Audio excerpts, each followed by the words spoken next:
Mani Ratnam commercial బాణీలో కళాత్మక చిత్రాల్ని రూపొందించిన దిగ్గజ దర్శకుడు. చారిత్రాత్మక గాథ నవలగా తమిళనాట ప్రఖ్యాతి పొందిన పొన్నియిన్ సెల్వన్ని తన డ్రీమ్ ప్రాజెక్టుగా తెరకెక్కించాడు మణిరత్నం. తమిళ మాతృకలో ఆయన రూపొందించిన అనేక చిత్రాలు భారతీయ భాషలన్నింటా ఆదరణ పొందాయి. మణిరత్నం దర్శకత్వం వహించిన తొలి పాన్ ఇండియా మూవీగా పొన్నియిన్ సెల్వన్ మొదటి భాగం PS1 సెప్టెంబర్ 30న రిలీజ్ కానుంది.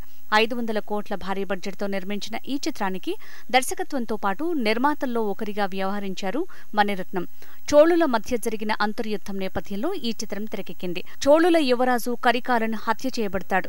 అతన్ని ఎవరు చంపారు, ఎందుకు చంపారు, దీని వెనుక ఉన్న కథేంటి అనే అంశాల్ని ఎంతో ఆసక్తిదాయకంగా తెరకెక్కించారు.